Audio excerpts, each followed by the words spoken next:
Алла Таалага мактоо шүгүрлөрдү, сүйүктүү пайгамбарыбызга салам салаваттарды айтуу менен сөзүмдү баштаймын. Манас телеканалында Куттуу Рамазан берүүсү алып баруучулук кызматта мен Уланбек Калмырза уулу. Саламатсыздарбы?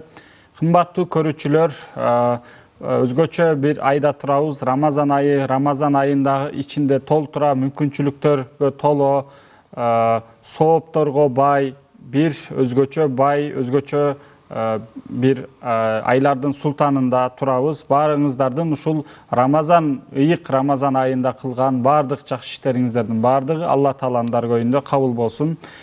Анан бул айдын дагы бир өзгөчөлүктөрү, ушул айда Кур'ан-ы Карим алгачкылардан болуп түшүп баштаган жана Рамазан айы Кур'ан айы болуп эсептелет эмеспи? Бүгүнкү берүүбүздө биз ошол негизги китебибиз болгон, биздин ыйык китебибиз болгон Кур'ан-ы Карим менен байланышыбыз, алакабыз кандай болуш керек, Рамазан айында, Рамазандан сырткары кандай болуш керек, жана ошол эле Кур'ан-ы Каримдин кандай өзгөчөлүктөрү бар биз үчүн, мусулмандар үчүн, ушул суроолорго биз жооп издемекчибиз. Ал үчүн бизге Манас университетинин теология факультетинде ага окутуучу Абдул Басит Краич агайыбыз келип отурат. Кош келипсиз. Жана ошондой эле биздин котормочулук кызматта теология факультетинен агайыбыз Шахмардан, доктор Шахмардан Орунбеков агай. Сиз да кош келипсиз агай. Дагы бир жолу сиздердин дагы учурдан пайдаланып Рамазан айыңыздар кут болсун. Рахмат. Агай, деги эле бул өзгөчө ай дедик, Рамазан ай дедик. Жалпы эле момун мусулмандын өзгөчө Рамазан айында же Рамазандан сырткарыдагы Кур'ан менен байланышы кандай деңгээлде болуш керек? Эмнелерге көңүл бурушубуз керек? Кур'ан биз үчүн кандай орунда болуш керек? Ошол жөнүндө айтып берсеңиз агай. Устаз, السؤال الأول ما شكل علاقتنا بالقرآن الكريم؟ أعوذ بالله من الشيطان الرجيم. بسم الله الرحمن الرحيم. الحمد لله رب العالمين، والصلاة والسلام على سيدنا محمد الذي أنزل عليه القرآن الكريم ليكون للعالمين إماما، وعلى آله وصحبه أجمعين. يقول صلى الله عليه وسلم: من قرأ القرآن فله بكل حرف حسنة. لا أقول ألف لام ميم حسنة حرف، ولكن ألف حرف ولام حرف وميم حرف. Агайыбыз сөзүн башында жаратканга мактоо, алкоо, даңктоо менен сөзүн баштап, жана Алла Таала бизге туура жолду көрсөтүү үчүн чыйыр көрсөтө турган ыйык китепти түшүргөн Аллага чексиз шүгүрлөр болсун деп, андан пайгамбар Мухаммед саллаллаху алейхи вассаламга жана анын үй бүлөсүнө, сахабаларына, жалпы пайгамбардын артынан ээрчигендерге Алла Тааланын саламы, тынчтыгы болсун, салаваты болсун деди.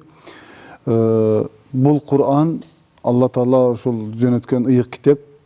Бул китепти пайгамбар саллаллаху алейхи вассалам Кур'анды окуган кишилер жөнүндө айткан хадисинде бул Кур'андын ар бир тамгасында жакшылыктар бар. Ар бир тамгасында 10 жакшылык бар. Бир жакшылык бар, ар бир жакшылык 10 соопко тетет деди да. Пайгамбар саллаллаху алейхи вассалам хадисинде ошо алиф лам мим деген тамгаларды тилинен өткөрүп, мен айтпаймын алиф лам мим бир тамга, алиф өзүнчө бир тамга, лам өзүнчө бир тамга деп айткан хадисин агайыбыз эскерип өттү.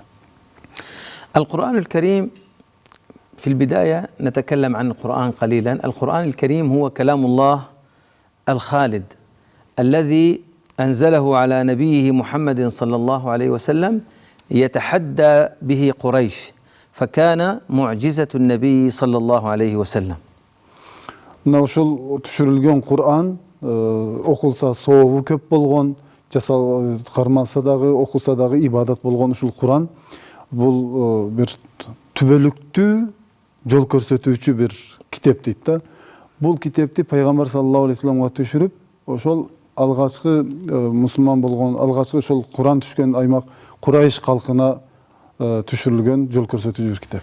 لأن قريش كانت هي أفصح العرب، وكانت مشهورة ومعروفة بفصاحتها، فالله تبارك وتعالى تحدى قريش وتحدى الإنس والجن مجتمعين على أن يأتوا بمثل هذا القرآن فقال لا يستطيعون أن يأتوا بمثل هذا القرآن ولو كان بعضهم لبعض نصيرا ومساعدا ومساعد بعضهم البعض.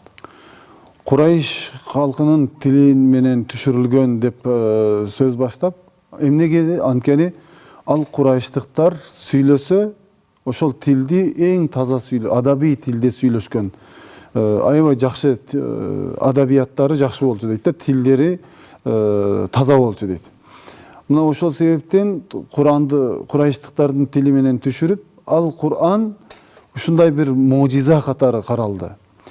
Жада калса Куранды эч бир жандык, эч ким өзүнүн окшошун алып келе албайт. Жиндерге жана инсандарга кайрылуу жасалды. Кана колуңардан келсе, Kur'an'ın okşoşunu çıkargılaçı, жазгылачы деп kayırıldı. Elbette alар kolundan kelgen emes değil.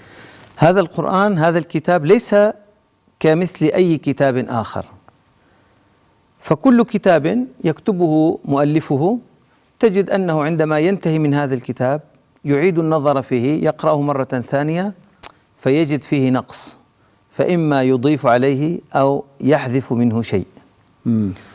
Bu Kur'an мондай башка китептерге окшош бир китеп эмес дейт да.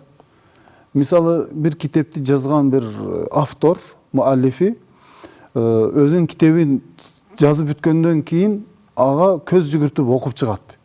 Окуп чыккандан кийин анын ичиндеги кемчиликтерин, жазган каталарынан өзү эме болот дейт да, мындай кабардар болот да, кээ бир нерселерди алып салууга мажбур болот, кээ бир нерселерди кошконго, алымча кошумчасы бар болуп калат. Ал эми Куранда андай нерсе, андай түшүнүк жок дейт да, ал катасы жок. Ушундай бир өзгөчө бир Куран китеп. تجده بعد فترة من الزمن يضيف عليه أو يحذف أو يغير الرأي الذي كان قد قاله أو الذي تبناه في حياته. أما هذا القرآن فنجد أنه منذ أن نزل على قلب النبي صلى الله عليه وسلم قبل أكثر من 1400 عام وإلى يوم القيامة لا يتغير فيه شيئا، لا زيادة ولا نقصانا ولو كان حرفا واحدا. Мына ошол адамдар жазган өзүнүн чыгармачылыгы болсун, же кандай бир артынан тарыхый бир эмгек болсун, айырмасы жок. Жазган китебинен алымча кошумча болуп турат дейт да. Ал өзгөрткөнгө мажбур болот.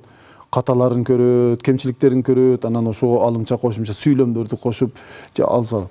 Ал эми Куран андай китеп эмес дейт. Куран ошол башталганда пайгамбар саллаллаху алейхи вассалам жүрөгүнө Куранды Алла Таала түшүрдүбү, ошол күндөн баштап кыяматка чейин эч бир жери өзгөртүүгө мажбур болбойт, муктаж болбойт, эч качан өзгөрүлбөйт. هذا القرآن محفوظ مما يميزه عن باقي الكتب السماوية الأخرى أو عن الكتب أن الله تبارك وتعالى تكفل بحفظه فقال إنا نحن نزلنا الذكر وإنا له لحافظون. من هنا نجد أن هذا القرآن محفوظ لا يأتيه الباطل من بين يديه ولا من خلفه. Kur'an'ın dagы bir özgöçölүgü Allah Taala tarabынан жөнөтүлгөн мурдакы китептер менен да салыштыра келгенде Kur'an'ın бардык эмеси сакталган дейт да. Mahfuzun деп ушу сакталган. Башка китептерге андай кепилдик берилген эмес. Kur'an'ın ayatında ошо Хижр сүрөсүнүн бир аятын окуду. Инна нахну наззална зикра ва инна лаху лахафизун. Биз бул Kur'an'ды түшүрдүк, анын сакталуусуна өзүбүз кепилдик беребиз. Өзүбүз сактайбыз деп Алла Таала анын эч кандай өзгөрүүгө душар болбой сакталуусуна өзү Алла Таала кепилдик берди. Демек биздин ошол Кур'ани Каримдин ошол пайгамбарыбыздан баштап 14 кылым өттү бүгүнкү күнгө чейин. Такыр өзгөрбөй келатат. Кыяматка чейин да бул китеп өзгөрбөйт жана ушундай бир өзгөчө ичиндеги балагат деди, фасакат, кызыл тилдүүлүк деген бир өзгөчө сапаттарга ээ да. Анан менин сурам эми ушулдай бир биздин өтө ыйык, өтө башка китептерден айырмалуу биздин бир китебибиз бар да. Ошого биздин алакабыз кандай болуш керек? Биз кандай ичинден эмне алышыбыз керек? Ичинде эмнелерге амал кылыш, окуш керекпи, же угуш керекпи? Ушулардан да айтып берсеңиз бир аз. أستاذ ما شكل علاقتنا بالقرآن الكريم؟ هذا ما سنتكلم عنه بعد قليل. الذي نقول علاقتنا بالقرآن الكريم يجب أن تكون علاقة منهج ودستور.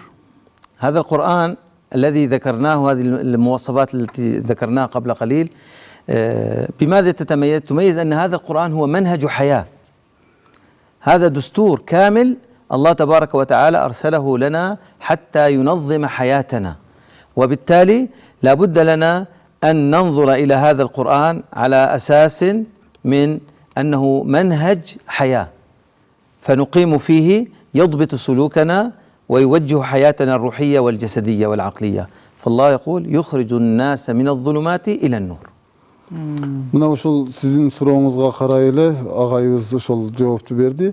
Мен дейт эми алдыдагы сөздөрүмдө ошол Куран менен биздин болгон алакабыз, байланышыбыз, аны менен кандай амал кылышыбыз керек экендигин ачыктап өтө турган болсок, жалпысынан алганда Куран бул биздин жашообуздун мыйзамы дейт да, жол көрсөтүүчүсү. Биз кандай жашашыбыз керек болгон болсо, ошону Куранда толугу менен ийне жибине чейин бизге айтып жол көрсөткөн китеп дейт.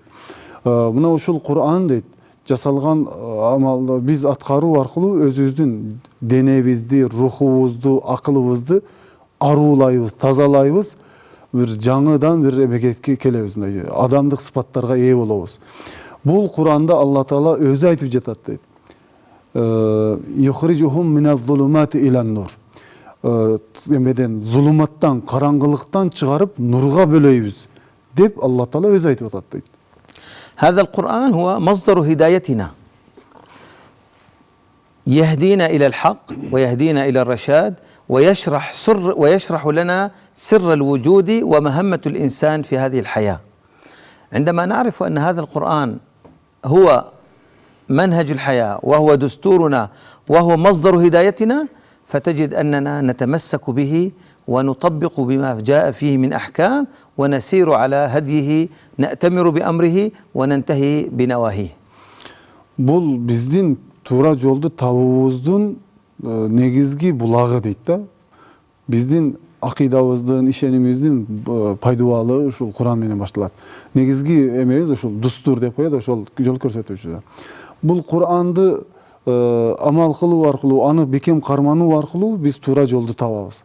Ал эми анын ичиндеги өкүмдөрүн Алла Таала эмнени буйрган болсо ошону толук аткарууга, эмнеден тыйган болсо андан тыйылууга биз буйрулганбыз. Курандын ичинде биздин жашообузга карата ушундай эмек берилген. يجب أن تكون علاقتنا بالقرآن علاقة تدبر وتفكر وتأمل، لا تكون علاقة قراءة سطحية ونمشي كأنما نقرأ رواية أو نقرأ قصة، وإنما يجب علينا أن نقرأه بالتدبر، بالتأمل، بالتفكر. Бул Курандын дагы ушундай эмеси, биз Куран менен болгон байланышыбыз, алакабыз кандай болуш керек деген суроого келе турган болсок, Куранды жөн эле барактап, колубуз менен шытыратып, баягы барактарын ачып коюп эле барактоо эмес. Курандын ичиндеги ар бир аятты окуп, ой жүгүртүп, акыл калчап, тадаббур, тафаккур деп коет, ошол өзүбүздү ошого берилүү менен Курандын ичиндеги Алла Таала бул аяттан бизге эмнени берип жатат, ошого карап сүңгүп кирип, аны Курандын ичиндеги аяттардын маани маңызына ой чаптыруу дейт. يجب أن نتعامل مع القرآن بالإيمان والتصديق بكل ما فيه، بكل حرف فيه نؤمن فيه ونصدق بما جاء في هذا القرآن من عقائد ومن أحكام، ليكون هذا منهج حياتنا ونطبقه ونسير عليه في حياتنا. Биздин бактылуу болуп, жакшы жашообузга ошо Курандын аяттары бизге берилген. Курандын баардык аяттарына ошо биздин ишенимибиз бар такалат. Аны биз эч кандай күмөнсүрөбөй ишенишибиз керек маанисинде. يقول سبحانه وتعالى في تأمل القرآن والتدبر: كتاب أنزلناه إليك مبارك ليدبروا آياته. ويقول أيضا: أفلا يتدبرون القرآن. ويقول أيضا إنا أنزلنا عليك القرآن ورتلناه ترتيلا. Агайыбыз азыр 3-4 аятты окуду. Окуган ар бир аятында тадаббур, ошол ой жүгүртүү, акыл калчоого үндөгөн аяттар дейт да. Ал аяттардын ар бири ошол окуп эле тим болбостон ичиндеги аяттарга ой жүгүртүп, акыл калчоого үндөп жатат дейт. فعندما نقرأ هذه الآيات لابد أن نستشعر أننا نحن المعنيون في هذا الخطاب، وأنا المقصود في هذا الأمر وأنا المخاطب بهذه الآية أو بهذا المعنى. Мына ушул окуп жатканыбызда ал аяттардын маанисин түшүнгөнүбүздөн кийин демек ушул аят мага түшүрүлүптүр. Бул аятта мага карата айтылып жатат. Ар бири мени негиз алып, мени мындай маңдайына алып жатат деген мааниде өзүбүзгө ичибизден ошол сезим сезилиш керек. وهنا يعني وقفة مع قارئ القرآن. يجب على قارئ القرآن أن يتأكد لو أنه بقي في آية واحدة يتدبرها ويتأمل ما فيها ويطبق ما فيها خير له من أن يسرد القرآن كله. Мына ошол Куранды окуп жатканыбызда окуган киши окуп жаткан аятынын бир бөлүгүн окуганда ой жүгүртүп, ой толгоп туруп окуганы бат-бат окуп шытыратып окуп кеткен кишинин абалыга караганда дагы жакшыраак, абзелирээк деп атат. لأن هذا القرآن جاء لإصلاح النفوس، جاء للهداية، ولم يأتي من أجل أن القراءة والتصفح فقط، فكان التأمل والقراءة بعناية والترتيل هو من غايات هذا القرآن الكريم وإنزال هذا القرآن الكريم. Анткени бул Курандын максаты, Курандын түшүрүү максаты бизди оңдоп түзөөгө дейт да. Бизди ислах кылууга, жакшы оңдоп түзөөгө, биз чыныгы адам болууга, пейлибизди оңдоого, нафсибизди жакшыртууга түшүрүлгөн дейт да. Мындай шашылып, бат-бат окуп, эч кандай пайда албастан ага караганда мындай ой жүгүртүп, акыл калчоо менен аяттарга терең маани берип туруп окуган бул ошо бизди жан дилибизди, жан дүйнөбүздү оңдоого жөнөтүлгөн китеп дейт. من علاقتنا بالقرآن الإنصات والاستماع، أي أننا عندما نستمع إلى القرآن نستمع وننصت، وهناك فرق بين السماع والاستماع وبين الإنصات. فالإنصات والاستماع هو أن تصغي كلك لقراءة القرآن. عندما تسمع القرآن لابد أن نصغي كاملا عقلنا وفكرنا وتأملنا مع هذا القرآن ومع مع القارئ الذي يقرأ القرآن. لذلك عندما نقرأ القرآن لابد أن نقرأه بخشوع، بحضور القلب والتدبر، لعلنا نكون من الذين قال الله تعالى فيهم: وإذا قرئ القرآن فاستمعوا له وأنصتوا لعلكم ترحمون. ففي الاستماع والإنصات فيه رحمة للمستمع. Мына ушул жерден Куранды угуу, кулак төшөө маселесин козгоп өттү. Куран окулуп жатканда биздин Куран менен болгон алакабыз, мамилебиз Куранды жан дил менен угуу, көңүл буруу дейт да. Жөн эле угуп коюу эмес дейт. Акылыбызды дагы берип, бүтүн денебиз менен сезе билип, ага муюп угуп жаныбызга, жан дилибизге, рухубузга пайда алышыбыз керек. Жөн эле мондай кылып угуп кеткен бул эмес дейт. Муну Куран-ы Каримде ошо ва иза куриал Кур'ан фастами'у лаху ва анситу лааллакум турхамун. Куран качан окулган учурда ага кулак төшөп, көңүл буруп уккула, балким ырайымга бөлөнөрсүңөр, кутулууга жетишесиңер деген аят бар дейт. Демек угуу аркылуу алакабызды бекемдейбиз. أيضا العمل والامتثال لما جاء به القرآن، بمعنى أننا نحول هذه الآيات إلى واقع عملي نقوم به من خلال إحلال الحلال وتحريم الحرام والإيتاء الأوامر والنهي عما نهى الله به وزجر. Мына ошол Куран менен болгон байланышыбыз, Куран менен болгон мамилебиз, алакабыздын дагы бир тарабы, Алла Таала Куранда эмнени арам кылган болсо, ошону арам деп билүү, эмнени буйруп адал деген болсо, ошону адал деп билүү, аны аткаруу, Алла Тааланын буйруктарын кынтыксыз мойнум кылдан ичке деп ошону аткаруу, бул ошол Куранга көңүл буруу, Куран менен мамиле кылуу, алака кылуу болуп саналат. أيضا التعهد والمراجعة، أي يجب علينا كثرة التلاوة والمراجعة، لأننا إذا لم نراجع القرآن فيتفلت، فالقرآن أشد تفلتا ونسيانا من البعير من عقالها. يقول النبي صلى الله عليه وسلم: يجب تعاهد هذا القرآن، ويقول أيضا: إنه ليتفلت أشد من تفلت البعير. فهذا القرآن إن لم يكن هناك مراجعة دائمة فتجد أنه بسرعة ينسى من العقل. Мына ушул жерде дагы бир Куран менен болгон алакабыздын бири, бул Куранга тез бат келип жолугушуп туруу же болбосо Куранды көп окуп туруу деп айтып атат да. Куранды тез окуп турган учурубузда биздеги алсыздык, зейни мококтук, мындай унутчаактык, жаман мүнөздөр ушулардын баардыгы жоголуп, бизде бир жакшы акыбал пайда болот. Пайгамбар саллаллаху алейхи вассалам бул боюнча дагы айткан хадиси бар. Ошол Куранды көп окуган кишиде ошондой ичиндеги баягындай бейпилдик эмелери тынчтык болот, жүрөгүнө ырахат, сакина, береке болот деп айтат. التحلي بصفات أهله أي أن نتجمل ونتصف بصفات أهل القرآن.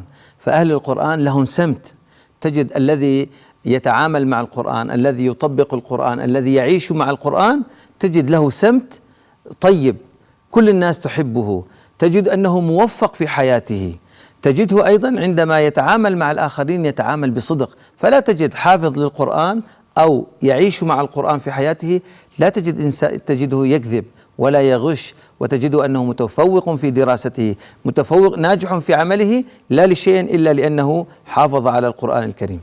Ошол Куран менен алака кылып бекемдеп, Куран менен алектенген адамдар ошо Куран ээлери катары эсептелинет.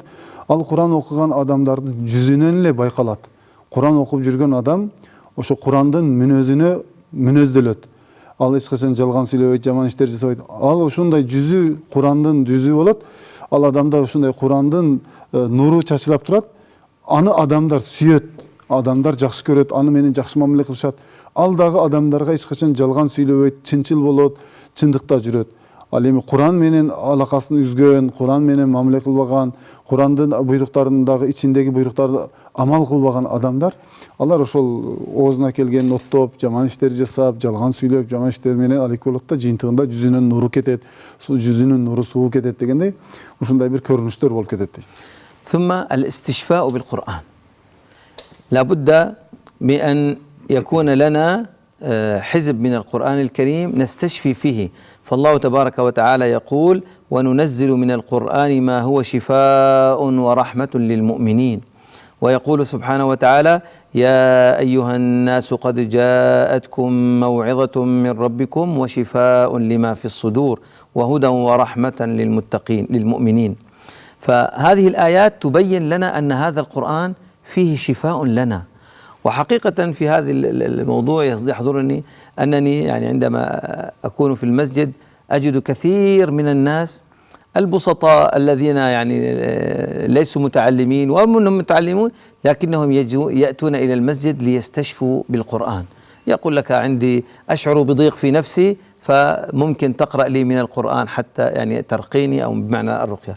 فحقيقة هذا شيء يدل على سليمة الفطرة، أن فطرتهم سليمة وأنهم فهموا أن هذا القرآن للاستشفاء، فهم جاءوا لكي يتعالجوا وينتفعوا بقراءته. Kur'an bul şifa kitabı da Allah Teala şifa katarı jönötkөн. Muna uşul Kur'an ayatlarında "Ve nunazzilu minel Kur'ani ma huwa şifa ve rahmetun lil mu'minin" dep bul Kur'anды momун pendelerge biz şifa katarı jönötkönbüz dep. Onun ошондой эле bul Kur'an sizlerge keldi, ırayım katarı şifa bolup dep kelgen ayatlar var eken. Oşol ayatlardı okuu arkılуу adam can dünyasına rahat tartууlanат, şifa taba beypildik, tınçtık, berekesi bolot. Muna karap köre turgan bolsok, meçitте dagы köp adamlar tez kelip onday dem saldırуу үчүн келишет дейт да. Алар өздөрү окуса да болот, окушат. Бирок кез-кезде баягы şifa ниети менен келип окутуп кеткендерди көрөсүң дейт да. Бул ошонун таасирин билген адамдар келип dem saldırıp gelip Kur'an'ın ayatlarinden şifa tapkan adamlar var. Demek bu жерде Kur'an ошо şifa katar düşürülgen adamın can dünyasına, ruhuna şifa verir. ثم التعظيم والتوقير لكتاب الله تبارك وتعالى. واجب علينا أن نعظم هذا الكتاب، نقدس ما فيه، فلا بد أن نتعامل معه باحترام وبهيبة وإجلال. يقول ربنا تعالى: ومن يعظم شعائر الله فإنها من تقوى القلوب.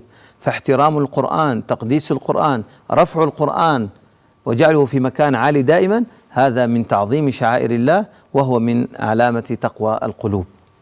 Ошол Куранга болгон биздин алакаларыбыз, биздин мамилебиз кандай болуш керек экен деген суроонун негизинде дагы ошо акыркы айткан сөздөрүндө Куранды биз көкүрөктөн өйдө мындайчында бийик жерде кармообуз, ага урмат сый көрсөтүүбүз, Kur'an Allah Taala'nın sözü ekendигин эсибизден чыгарбай дайыма ага урмат, аны көп окуу, аны жаттоо, ага бийик жерге коюу, мындайчында аздектеп ага ыйыктыгына ылайык кылып туруп сүйлөө жана мамиле кылуу Kur'an менен болгон биздин мамилебиз болуп саналат деп жатат. بقي آخر شيء نذكره كيف نقوي هذه العلاقة بالقرآن.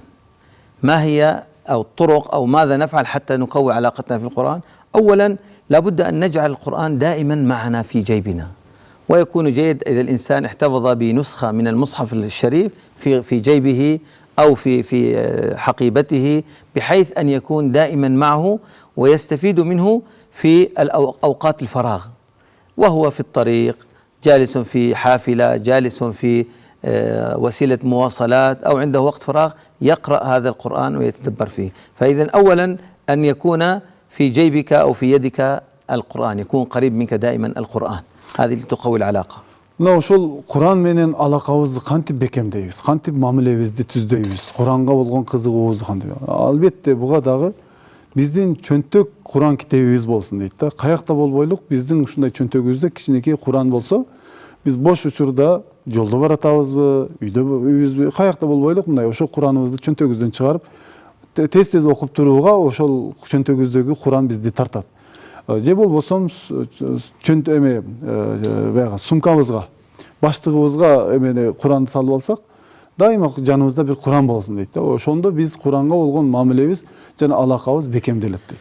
أمر آخر أن تبدأ بالتدبر، أن يكون لك ورد يومي بتدبر القرآن، لا تكتفي بحفظه. والحمد لله الآن أصبح ترجمة القرآن موجودة لكثير من اللغات، ومن ضمنها اللغة القرغيزية، فما عاد هناك يعني عذر لمن لا يعرف اللغة، بحيث أنه موجود. فنبدأ بتدبر القرآن، اجعل لنفسك كل يوم آية أو آيتين تتدبر ما فيهم.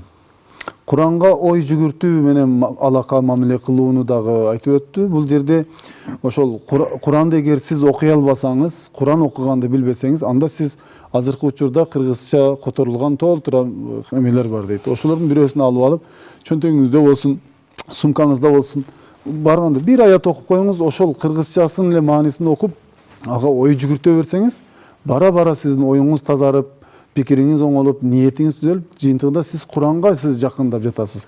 Куран менен алакаңызды бекемдеп жаткан болосуз дейт. أختم كلامي بأننا مقبلون على شهر رمضان، نحن في شهر رمضان، والأجر في شهر رمضان مضاعف، وشهر رمضان أصلا هو شهر القرآن، لذلك لابد أن يكون لنا في شهر رمضان ورد يومي من تلاوة، من تدبر، من تفكر، حتى نكون إن شاء الله من الذين يقرؤون القرآن، الذين قال فيهم النبي: اقرأ وارتقي يوم القيامة يقال لقارئ القرآن اقرأ وارتقي فإن منزلتك عند آخر آية تقرأها. Biz ar biribizde mına özübüzdün tapşırmabız bolsun deyit da, virt dep koygon uşul ar bir kişinin özünün күнүмдүк тапшырмалары, Куранга болгон тапшырмасы болсун. Дайыма Куранды көп окуп турсун. Мынакей мен сөзүмдү дагы бекемдеп ушул сөздөр менен айтайын. Алдыбызда ушул Рамазан айы, бул Куран айы. Бул айда көбүрөөк Куранды кайталап, көбүрөөк Куранды окуп, Куран менен көбүрөөк алектениш керек. Себеби пайгамбар саллаллаху алейхи вассалам айтат: Куранды көп окугула, көп жаттагыла, көп Куранга амал кылгыла. Кайсыл аятка жетсең, сенин бейиштеги даражаң ошол аяттагы даражаңа жараша болот деп айтат. Ошол себептен Куранды көп окуйлук, көп кайталайлык, Куран менен алектенелик. Бул ай ошондой бир өзгөчө ай болгон үчүн, Куран айы болгон үчүн Куранга бекем бололук. Чоң рахмат. Алла разы болсун. Буюрса бизге ошол Куран-ы Каримибиз биздин мусулмандар үчүн өзгөчө орунда. Бирок ошого карабастан сиз башкача тарабында карап Куранда эмне бар экендигин жана Куран менен байланышыбыз Рамазандан тышкары кандай болуш керек экенин бизге айтып бердиңиз. Чоң рахмат, ыраазычылык билдиребиз. Алла разы болсун.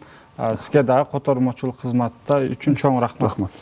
Кымбаттуу көрүүчүлөр, албетте бүгүн биз ошол Куран-ы Карим менен болгон байланышыбыз жөнүндө сухбат кылдык.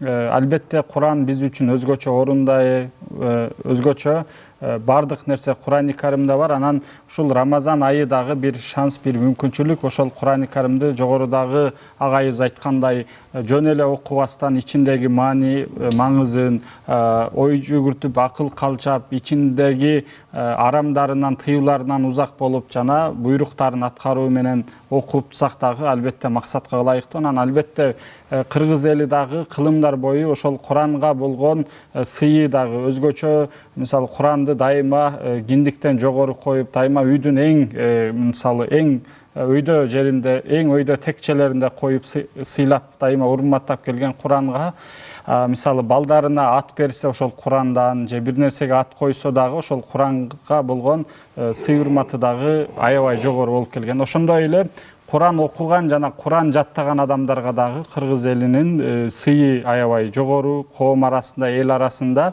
Ал эми уже бүгүнкү күнгө келдик. Ошол Кур'ан-ы Каримдин тафсирлери, котормолору, кыргызчага да котормолору жогоруда айтып өткөндөй келди. Эми ошонун дагы ичиндеги буйруктарын дагы амал кылып жашасак дагы аябай жакшы болот. Себеби пайгамбарыбыздын дагы өзүнүн хадистеринде айтат эмеспи? Пайгамбарыбыздын адеп ахлагы Куран адеп ахлагы эле деп. Же болбосо бир адамды өтө мындай тарбиялуу, адеп ахлактуу сонун адамдарды дагы ошол басып жүргөн Куран деп дагы эмне айтылып келет да. Демек биз дагы ошол пайгамбарыбызды Айшенебиз сыпаттагандай Курандын адеп ахлагы менен ахлактанган адамдардан болуу насип кылсын деген дуа тилектер менен бүгүнкү берүүнү жыйынтыктайбыз. Алып баруучулук кызматта мен Уланбек Калмырза болдум. Эмки берүүлөрдөн көрүшкөнчө амандыкта туруңуздар.